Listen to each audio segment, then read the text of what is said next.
Happy holidays, everybody, and thanks for joining us. Here with me today is my Crescent City sister, dietitian, Maria Sylvester Terry. She is here to talk about why skinny is actually making you unhealthy and, frankly, unhappy. Hey, Maria, how are you? I'm good, Daffney. How are you? Good. Thanks for joining us today. This is a fun conversation, but it is steeped in truth Yeah. and a lot of honesty because we keep reaching for that skinny dream, right? That skinny dream that we're seeing. And frankly, most of it's AI nowadays, as we're seeing from magazine covers, and it's Yes, just AI yes. anyway. So when we set ourselves with a goal or with a mindset, you and I grew up looking at magazines, looking at television, thinking that this is what is normal or is healthy, right? And you and I both got a really big education when we moved into the health and wellness as professional sectors. So Maria is actually in New Orleans, I one sure of my favorite am. sister cities anyway.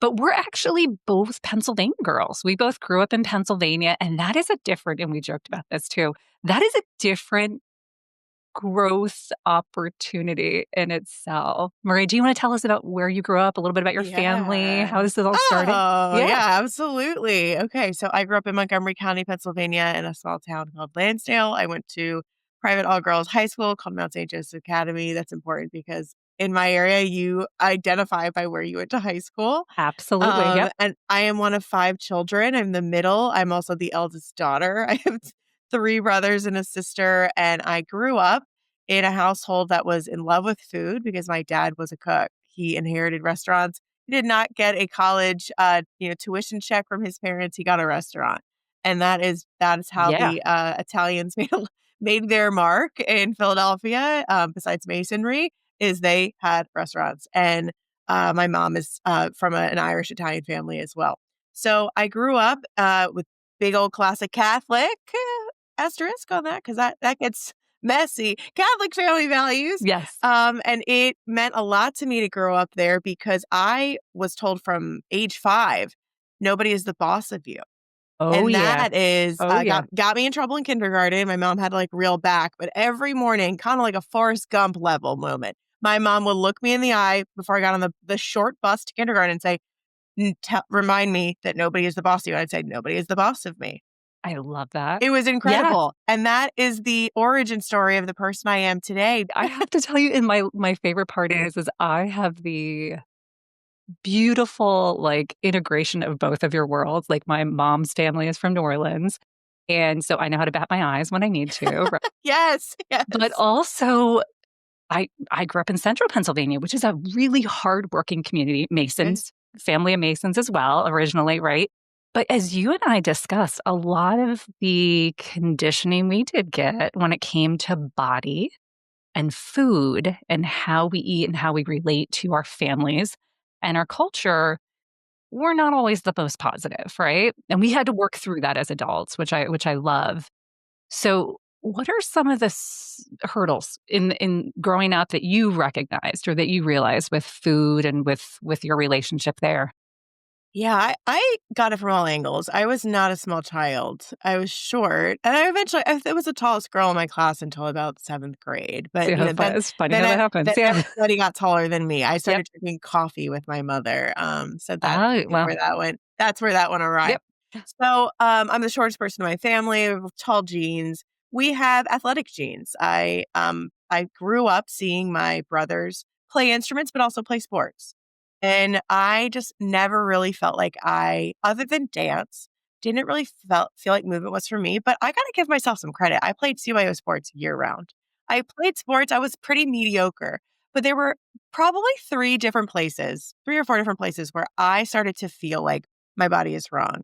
Number one place was actually my doctor's office. My pediatrician was, wow, she was way more abrupt than I am. Oh, And as an eldest daughter, yep. I'm one of 5 kids. I told you all of that for a reason. I started to just say, Mom, I can go in the doctor's office by myself. Like, I can do this myself. And my mom didn't realize how much weight shaming and stigma I was getting while she was sitting in the waiting room with my 2 younger siblings. waiting for their appointments Yeah. with the same doctor. So we have the institutionalized sort of your body is wrong. I mean, I was shown a growth chart at an obscure age. Like 11 is not an age to be like, here's where Sorry. you are and here's where you should be. Like I have no control over what's happening with my body and why it smells the way it does.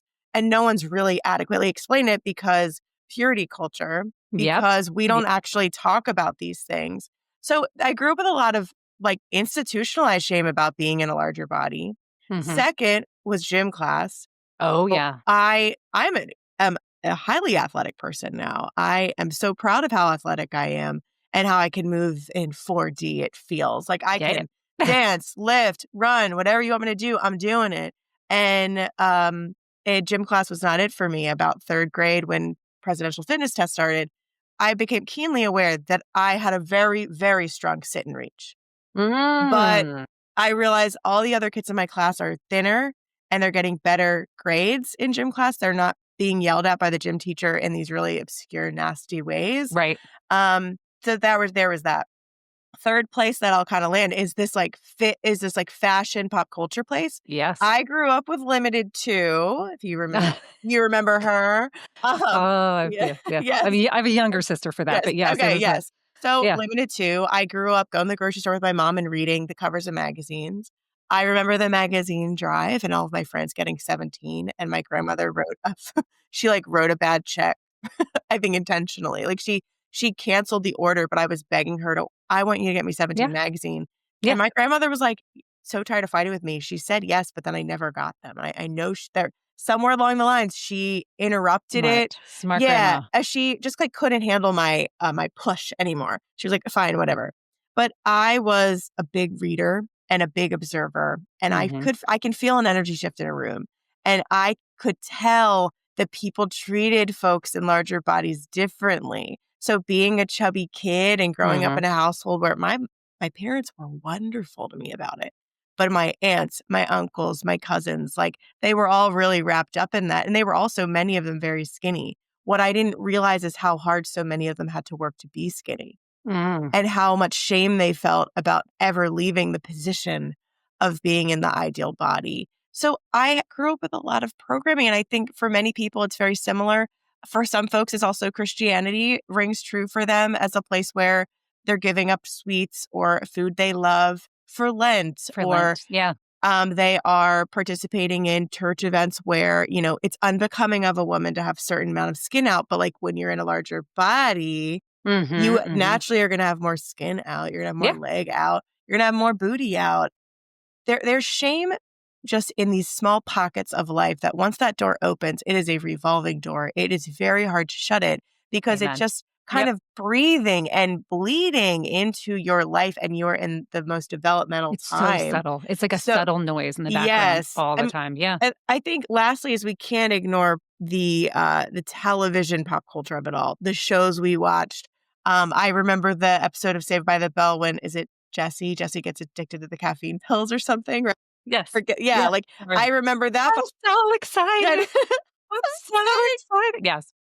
I also remember it being very clear that Uncle Phil got beat up for being the big guy in Fresh Prince, right? There was always a fat joke. There was Yes. always a fat joke. Yes. Fat Monica is an entire subset of a character in Friends that For I that grew up reason. watching. Yeah. Not to mention the show has many other things that haven't aged well, but same with Seinfeld, same with all these shows that I grew up watching, movies that, I mean, That is funny. Fat is something that, you yeah. said, we're thinking holidays, Love Actually, Natalie is considered the chubby girl. Right? Right. Yes. And So I think they do that on purpose, the absurdity. they They're do, making the they absurdity. do. But even that actor carried with her I all bet. of the comments that people thought were like, yeah, she is the chubby one. I read an entire story about her, just kind of like having to embrace the many different types of bodies she's had, but she also fell kind of victim Yeah. to that skinny. Kate Winslet said the same thing, right? Yes, She's not Kate yes, Moss. She's Kate Winslet, but somehow there's like this big divide. And I think Kate Moss was the woman, right? she was. In my day, right? I had to She say that was. it on every cover, and they really did this. But well, I mean, we've seen the pictures with Johnny Depp. She's like doing all sorts of things to stay in that tiny body, Yes, right? Like yes. not healthy in the least. So this was No. a big shift for you. You had so many of those voices, right? You had so many of those Oh, things oh coming yeah. in, and you actually started your career very differently, right? I Yeah, did.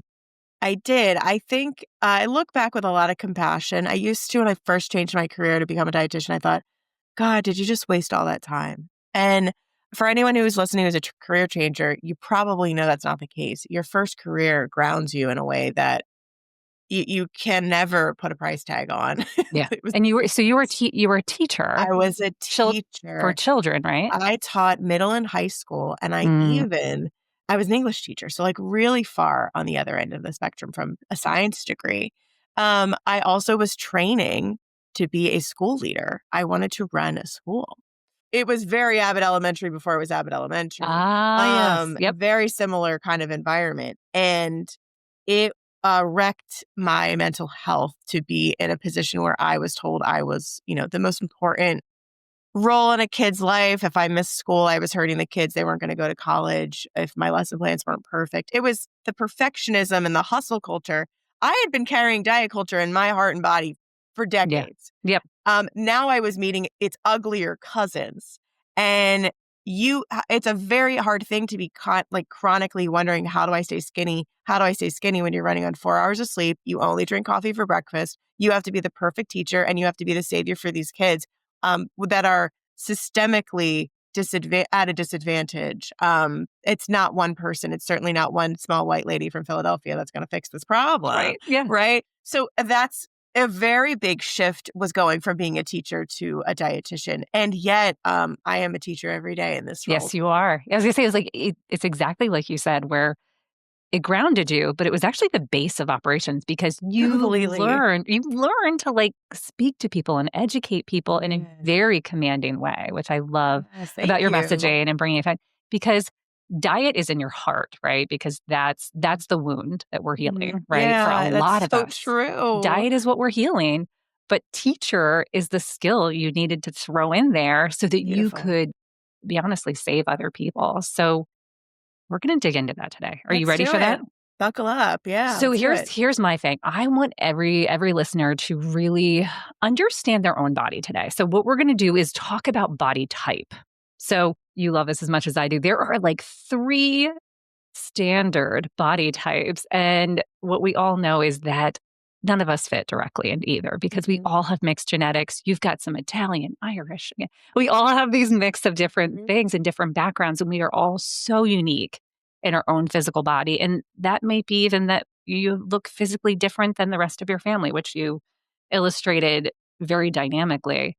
So there are 3 basic body types for anyone listening. It is a mesomorph, an ectomorph, and an endomorph. And this is generally how science groups you based on muscle mass and fat mass in the body.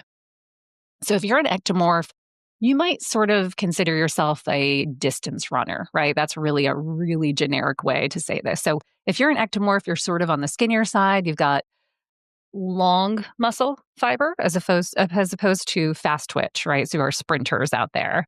So long or slow twitch muscle and lower on the body fat scale generally. And that's a normal, healthy um, configuration for somebody who's an ectomorph. Then we have our mesomorphs. You want to talk about mesomorphs, Maria? I'm gonna let you take it. I feel like Okay, I'll do it. I'm in your So classroom today. I love that. Okay, so this is it. So with mesomorphs, you are generally our sprinters, right? You are the fast twitch muscle group. You are a little heavier on the muscle mass, maybe even a little more in the fat category, right? Than an ectomorph would be. And then on our other side, our third group, and this is very generic because you're all going to be a mix of these based on your background, is an endomorph. And that is somebody sort of that we would liken to a sumo wrestler, right? I think that's always when someone asks, like, oh, I must be an endomorph. I'm like, well, let's talk about your composition and how that looks. So this is somebody who has a lot of dynamic muscle, right? So fast twitch muscle and some ectomorph muscle group too, but generally on the meso with a higher percentage of body fat. And the reason that our brilliant bodies came up with this composition is a lot of times, if your background is from some place that has a lot of fluctuating temperature, right? So you get big swells, or you're generally in colder temperatures. Your body is so smart and it knows that it needs insulation for safety. So it will go ahead and store fat more readily. This is something that happens geographically. This is something that also just happens to adapt within our DNA. So the reason I'm saying this in such a scientific way today is to take the shame out of it, is to really show you that the way your body looks is a manifestation of how you're living, where you're living, and who came before you. Mm, Fair? fair. All right. Yes. There's no bad body type. There There's no literally is no bad there's no body type. bad body type. And as we know, AI is generating these models on the covers now anyway. They're not real people.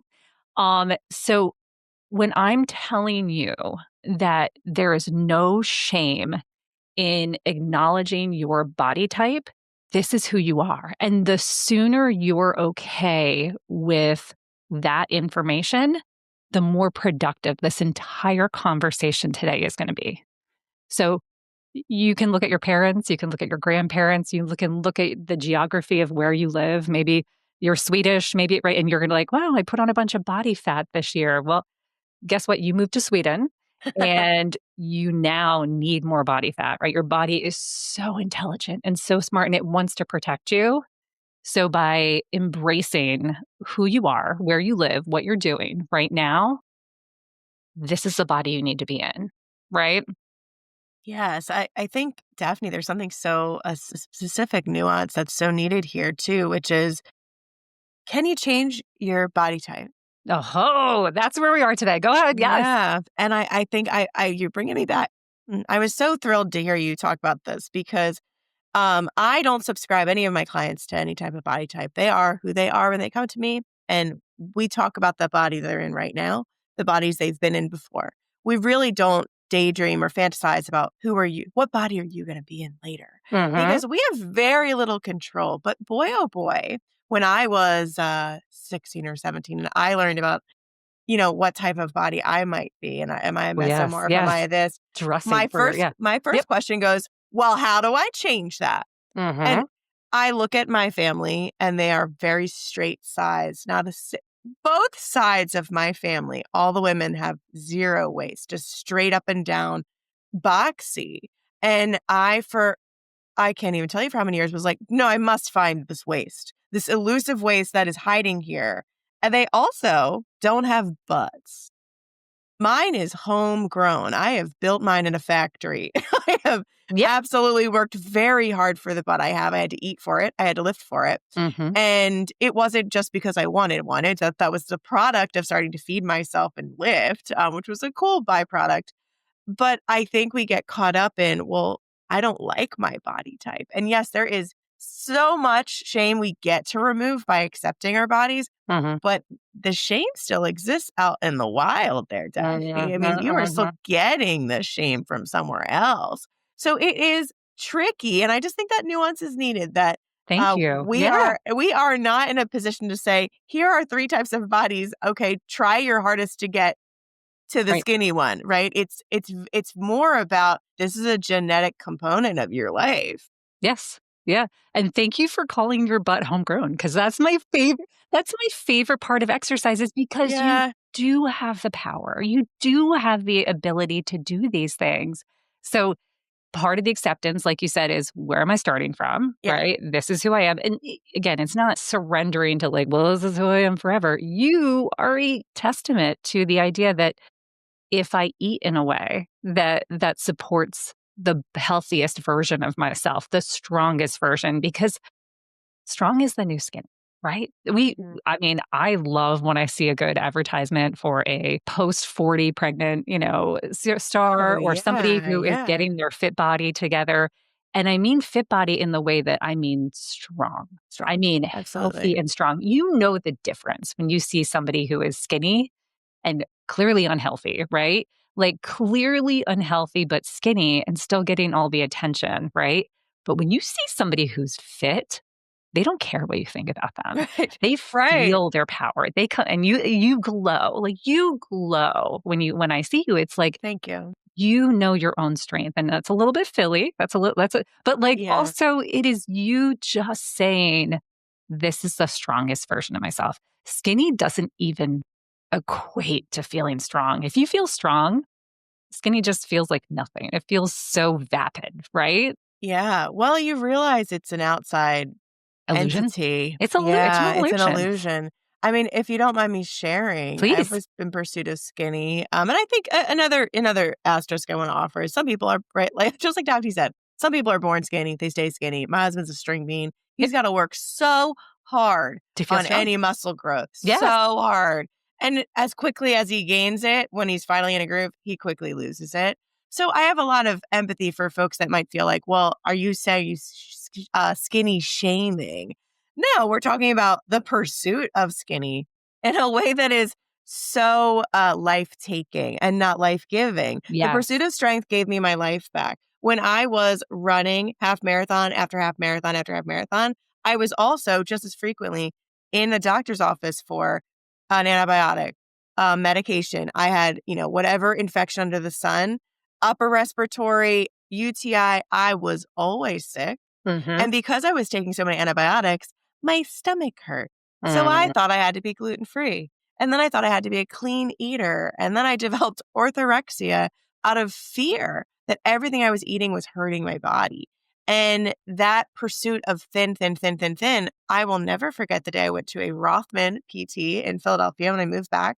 And I said, I've run 7 F marathons this year. My IT band is very miserable. And the PT goes, well, have you thought about your glutes? You need to grow muscle. And it Where's your scared me. Yeah. It scared me. And he said, you are just pounding this pressure of running into your knees, into your hips, into your ankles. You don't have the muscle to support the activity you want to do. Thank you, Philly. Thank you, Philly honesty, right? And that's Rothman, baby. yeah. Yes, it was. And he was what really set him apart for me was he was a PT for the Eagles. He was like Mhm. a consultant PT. Yeah. And I thought, well, this guy knows athletes. And Yes. I'm trying to be one, but I was trying to be a skinny athlete. I wanted to be thin. I wanted it to be, if you don't mind me saying so, completely fucking made up. I Yeah. want to be skinny. I want to be fast. I want to be beautiful. I want to Yeah. be pretty. Like I want to have all these things. And I've been told muscle's not pretty. That's masculine. I've been told, well, over a size 6. I mean, now we're in treacherous My territory. God, you're just Right. it's all downhill. Yeah. It's all downhill, right? I mean, Mean Yeah. Girls enforced that when I was in 8th grade with the 035 store. We only carry 035. And Regina George Oh. flips out because her dress doesn't fit for prom or the dance. So I look back on that and I thought, wow, what kind of an athlete could I have been if I had accepted that I am short and built like a cereal box, that Mhm. I am Powerful. I'm very powerful. I can move a lot of weight very efficiently. I can sprint. I'm actually not a bad sprinter, but where I thrive is in that long game. Like I've got the energy and the power. I'm so proud of the body I'm in, but I grieve the fact that I thought Mhm. pursuing skinny was about also getting this like a little rainbow, little pocket of gold at the end of the rainbow. Like I'm going to be skinny, I'm going to be healthy, I'm going to be fast, I'm going to be athletic, I'm going to be all these things. I'm here to report that is a lie. Yeah. That is Thank you. not reality. That Yeah. you actually do. If you want all those things, I want you to choose 3. Like you're Mm. not going to get all of them. You're going to have to break up with some rules. You're going to have to challenge the societal idea of what is pretty or what is attractive. I'm looking at a picture, me and my husband right now. This Yeah. is 12 years ago. Do it. I mean, I am a baby. This is our engagement photos. But like this is like peak not only was I a business casual for everything, LOL, millennials, but I just look back and I think J. Crew is great for that. Yeah, go ahead. Yeah. yeah, I, I Yeah. look I look back and I think, damn, I picked that picture apart and I was skinny then. I Mhm. picked that picture apart for the way my arms looked. Well, guess what my arms lacked? Muscle. So many of us desire a body type that requires you to gain weight, requires you to It's gain true. muscle, right? And I think, well, you're probably seeing this with your clients too, is there is this innate fear that like you said, muscles are masculine. growing muscle. I can't tell you how many 50 plus ladies in my time, right? Muscles are masculine. I don't want to look like a man. And I have often said to my very skinny clients or, clients who they're professional women, right? They let their arms out. They want to look strong, which is awesome. But the idea of seeing muscles to them somehow disempowered them and made them feel masculine. And men like to shame women who They do sure do. who look strong because, well, it challenges their own, the idea that women were afraid of muscles or told to be afraid of muscles because they would lose their feminine energy. I don't what's the right Yeah. word for that? Like it made you not a woman anymore, right? And that you It made wouldn't you be less attractive. of a woman. Yeah, it would Well, make it's you all less. Yeah. it goes back to that male gaze. You're not Mm. attractive to the Yep. male gaze. You know who has more women in love with her than anyone right Go now? on. Alona Mar. Yes, she does. Women are in Okay. love with Alona Mar. Yep. And she has decided, Yep. hello, I am here. I Yep. am sturdy as fuck. I'm gonna own this body that has If I taken was me a to the dude, I'd be afraid Olympics. of her, right? She is gorgeous. She's powerful. I'd be so afraid of her if I was a dude. Yeah. Why do Yes, they need me? Yeah. why do they need me? And I think we have to break up with the idea that we should dress for the Mm, male gaze, that we should perform for amen. men, that we should be, oh, let me coddle you because I don't want to say Mm. it too I don't firm. hurt your feelings. How Yeah. many of our Oh. emails have, 4 exclamation points and the word just like 6 Oh, times? oh, you're calling us You out know? deep today. Yeah. Right? And I but, like, had to. but Yep. it's all related. It's because it softens it for them. That Yes, it they can handle does. it. They're It palatable. does. Yeah. Thinking about, being a woman with a lot of muscle, you can kinda see it coming through on my shirt, but Yep. I'm a halter top bra person Get it. now Yeah. because my back is strong and Mm. my traps are pretty substantial, and I don't have a big chest. I mean, I can empathize a lot with people's fear of I'm not gonna be attractive because I don't have big breasts. I am without a figure, I'm straight up and down. I have strong ass legs. I'm a meatball of a girly over here. And it is sort of weird to occupy a body that I know isn't on a magazine, unless you're Lona Mara, Mm. isn't Yeah. Yeah. isn't publicized, and is certainly ask AI to draw me. Good luck. Like Right. it has no concept because the format is this is what's attractive. We're building this prototype. So I fully empathize with the fear because it scared me too. Yeah. Like it was okay to be skinny because everything looks good on skinny, right? Skinny is the outfit. But now I had to learn how to dress myself differently. What is my style? What does feel good to me? There's a lot of freedom Mhm. waiting to get to know who you really are when you give up Yep. being someone for someone else, e.g., the male gaze, Mhm. e.g., the patriarchy. Yep. You you are owed that. You're on this earth one time. Like, you owning the body you're in is a gift, but I also recognize it is scary. Yeah. Yeah. And, we see the blow up doll culture everywhere, right? You know what I'm talking about? Where everyone's changing Yes, yes, yes, yes. surgically changing their body to look like blow up dolls. Like anybody you see who's being photographed or seen or emulated, there is this it literally is the blow up doll, right? Am I like this is what people are emulating to look like. That's not a human. That's not a real person. And in fact, the blow Mhm. up doll is meant to be silent and have no opinion and to just take what's given to it. So if Yeah, you want to be a blow up doll, ladies, if you strive for blow up doll status, you want to look like a blow up doll, you want to act like a blow up doll, that's what you're choosing. yeah. That's what you're choosing. And so many of us choose it as a form of empowerment, and Mm, that's a Russian doll, my friends. There's a lot more nesting underneath that. mhm. There is something very specific about we have been packaged that as your body, your choice, baby. Yeah. Like, you get to choose. And yeah, get your fillers, get your whatever you want. Whatever you want, yeah. That's fine. I think that there is a moment where we have to acknowledge, like, we are all suffering under this culture that wants to be small and hungry and quiet. And right. Yeah. So you have to be in alignment with you. And if plastic surgery is in alignment with you, okay. But let's not pursue things blindly because, well, I would look a little better. I would look a little better.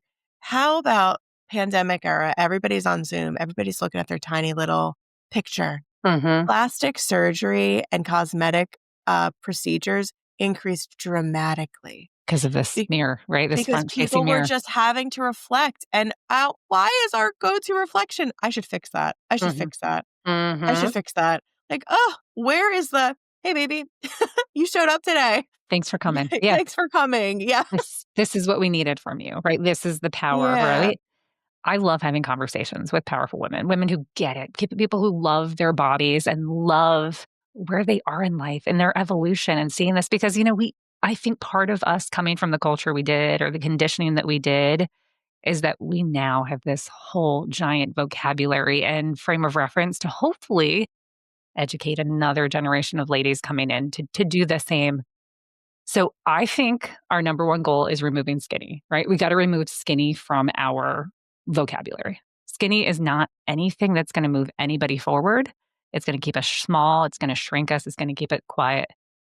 Maria, when your clients come to you and they're looking for skinny, or maybe what's your top 3 tips? Like, what's your way Mhm. of sort of sculpting framework for somebody who's looking to be in a healthier body? Okay, great question. And I want to share with you about the younger generation. They are searching more in terms of like SEO, Mhm. muscle and strength. They are. Oh, It is happening. I will oh, share a graphic with you after this. please. You can put it Yeah. in the show notes if you want. Actual research on what Gen Z is looking for. And it is not, they're obviously not looking for heart health at this era of their life. They're looking for muscle and strength, nutrition. So that's a little fun thing. 3 things. So number 1, in my intake form for all of the dietitians on my team, myself included, is a checkbox that says, uh, does the client understand that pursuit of intentional weight loss may not yield the result they're looking for? Make sure it's very clear to them. We have to name that from the very beginning of the initial session. This is like at the quarter, like top quarter of the intake. Number one. Second one, is the client open to body composition changes that don't yield a change in the number on the scale, e.g., body recomposition? We, my practice is situated in 2 gyms here in New Orleans as well as virtually. So we work with people that are new to fitness. Well, what do we know about people who are new to fitness? When they start eating well and they're lifting, their body can Yeah. gets a recomposition Recalibrate. effect, Yeah. Yep. which is very cool. And it's not forever, but that's a great benefit of being feeling stronger, but the scale might not change. Hmm. And then the third one that nobody likes is the client aware that the body they may be looking for if they are pursuing an aesthetic change. Many of our clients are not, but they struggle with this concept. Um, that gaining weight may yield the body they're looking for. Oh, And yes. because I'd say a lot of our folks are in larger bodies, so we are looking more at the recomp of like if they do Yeah. have a weight loss goal that Yeah. they're struggling to even say out loud because there is also shame around wanting that. Um, and also just like so many years and decades of feeling like a failure Hmm. because dieting is inherently against your metabolism in so many ways. So we want to be clear about that, but we do get clients that they especially ones at the gym, they're like, "Well, I don't wanna get bulky. I don't wanna get." Hmm. It's like, "Well, Hmm. Hmm. you told me you wanna see abs. You told me you wanna see biceps. You told me you wanna see leg definition. Like, where do you think that comes from? Hmm. And if you have a body type that even allows this, we do not know. Yeah. But if you even have it, we have to grow that muscle to see it. And That's right. that's gonna cost calories." So that's a very clear thing that I offer to my, new clients of like, "Let's make sure we are on the same page about this." I think I also ask people to consider, is their dream body a nightmare to have? That would be number 2. Yeah. Is the body that you're looking to pursue a nightmare to maintain, to Yes. sustain? Are you Yeah. going to bed and waking up at 3 o'clock in the morning because you are hormonally a mess and you are starving when you go to bed? Are you intermittent fasting to a point where you're now eating way more calories than you typically would, but in a shorter window because you're hormonally feeling out of whack Yeah. and out of control? Yep. And then the last thing is I do drop the power line, which is, have you considered where this idea comes from? That's my Oh, third yeah. tip. Where does this idea come from that you need to be thinner, thinner, thinner? I work with many women that would not identify as thin, but they are in a straight size thin body, but they don't believe they're thin enough. Mm, And I have to ask those folks, where do you think that idea comes from? I ask any person, because then we have to kind of look at ourselves and say, is it my mother? Is it my church? Is it my boyfriend? Is it past boyfriends who have yes. broken up with me because they didn't like my body, because they are also tied up in the same shame that we are? What a That, powerful question. Yeah. you know, Yeah. the shame that men experience in like date. Oh, they've studied this. Men are attracted to women of all body types, people of They all body are. types. Yes. I was going to say, it's funny. Yeah. But when it comes to public display, they may feel shame for having attraction to someone who's not ideal body type. As we learn, disgust is not innate to you. It's something that was conditioned to you. Ooh. Fear and Ooh. disgust are things that were taught to you culturally. I'm obsessed with that. So Okay, so you know what? We could do this for another 6 hours. Maria, will you come back and talk to me about this? Because I think two of the I things would that love to. I loved about your top three is training in your body for your hormones, right? And I mean that in the way that we've already sort of tapped on this before, but like based on where you are in your cycle, training and eating look different, right? So, a good reason to have a great dietitian like Maria, a great reason to be aware and maybe talk to your PCP about where you are hormonally. But I think we could keep these conversations. I love that we tapped into the nervous system. I love that we tapped into the Sure. mindset. I love that we tapped into the physiology of like where your body is today. But I want to go deeper. Are you up for another conversation? Can we do this again later? I would absolutely love to do. Okay, we got to tap in and do this again. Maria, thanks for joining us. We are going to put all of your information, and I definitely want to see that chart about the Gen Zers, because I think that's really telling about who's coming and how powerful this new generation is. And we've got to do our work as big We sisters do. We to make do. sure we make that easy for them. Let's make that transition for them. This is what the matriarchy is about, really. It's about Oh, yes, bridging please. bridging that gap for this generation so they can learn from what we experienced and move forward. So if you love this episode, if you know somebody who could really benefit from this conversation and continued conversation, because Maria and I'll get back together and really dig into these finer conversations that I think will really benefit this incoming generation, as well as heal our generation as well. Like, share, subscribe. We want to keep you up to date every Friday. Thanks for being with us today. Thank you so much for having me, Daphne. It was a pleasure.